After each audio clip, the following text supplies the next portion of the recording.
Have you ever wondered about the intricate details of the Thabo Bester case? Well, it's a saga that has had its fair share of twists and turns. Let's delve into the dark corners of this case. Our story begins in May 2022 when Thabo Bester, a convicted murderer and rapist, managed to escape from the high-security Mangaung Correctional Center. But he didn't act alone. Enter Zanda Moyo, a Zimbabwean national, accused number 9 in this twisted tale. Moyo faces a slew of charges including violating a body fraud and harboring Bester, the escaped convict. Now, here's where the plot thickens.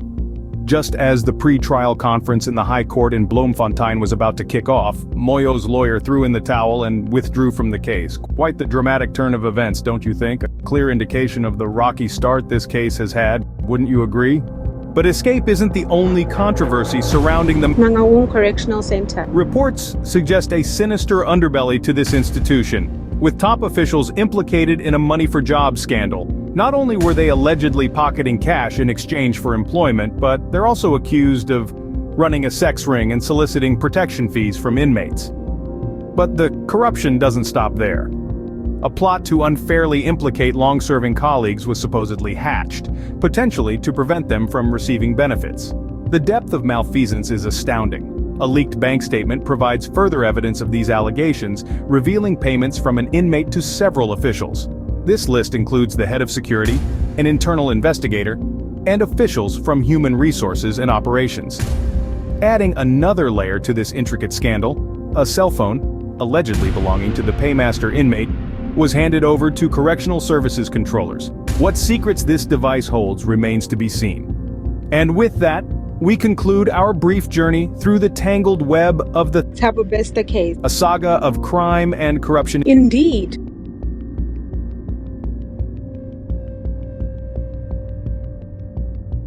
Allegations of a dark web of corruption, from cash for jobs, solicitation of protection fees, to a concerted effort to get rid of employees with long service. The plot allegedly involves using inmates to lure female warders to sleep with them for financial gain as a trap. To date, 4 female warders who are allegedly implicated have been suspended. Inmates are also instructed to plant contraband in the lockers and bags of male warders. Some of these warders have been allegedly suspended as a result. Those women are targets because of the long service that they have. If those people stay here until DCS takes over or until they go on pension, G4S will pay them a lot of money. That's why some of the things that they give to inmates and tell them to go and plant them in the belongings of a certain guard, and we will come and search that guard. You will get a reward for that, and sometimes they give you money or send it on your card. A leaked bank statement belonging to an inmate who is the alleged paymaster is in possession of the SABC News team. It shows payments from the inmate to several top-ranking officials, including the head of security, an internal investigator, an HR official, as well as a top operations officer. The statement reflects that the latest payment was made this past Friday.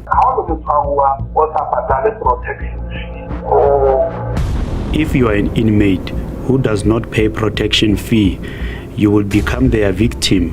They will keep searching you, taking your cell phones, and they will always move you from one cell to another. You will never stay in one place for more than 7 days. But if you work hand in hand with them, even if there is a random search, they will warn you beforehand. So now inmates have to keep paying that money to them.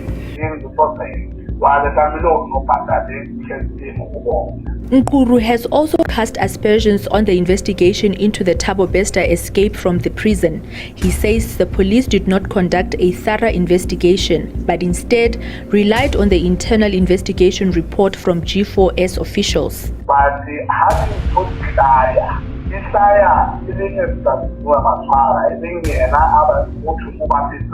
even the investigating officer. When these things emerged, they appeared as Mr. Sunohe Matswara, who is said to have played a big role to help Bester to escape. Even the investigation officer, Mr. Flyman, There is nothing that he investigated. He was provided with an investigation report that had targets. Next door, they are money. So how are you going to share yourself or The Department of Correctional Services has confirmed that it is investigating allegations that top officials received payments from inmates at the G4S correctional facility. Services is aware of the allegations, and it's important to highlight that we've been doing a number of investigations at Mangaung Correctional Center. And we have managed to unearth quite a lot of things, and some of the elements which ought to be eliminated if that facility is to operate efficiently. The work that the temporal manager and his team that have been doing there has in a way assisted us to streamline some of the processes. And the investigations that we've been running, some have ruffled other people the other way and opted to employ other tactics, but we know exactly of what's happening there. So as a department, we're quite comfortable with the work that we've been doing, and all manner of allegations that we continue to receive, indeed, we do attend to them. But the progress is quite big. The infamous Mangaung Correctional Center is the same prison from where convicted Facebook rapist and murderer Thabo Bester made a daring escape in May 2022. It's alleged that prison employees were part of the plot, which involved a staged suicide by fire in Bester's cell 35. 33-year-old Katlego Bering's body is believed to have been smuggled into the facility and used as a decoy as if it is Bester's charred remains. Bester is due to appear in the High Court this week alongside his girlfriend Dr. Nandi Pamagudumana and former prison employees who are all charged with aiding an inmate to escape from lawful custody, among other charges. Kamokhelo Siekwi, SABC News, Bloemfontein.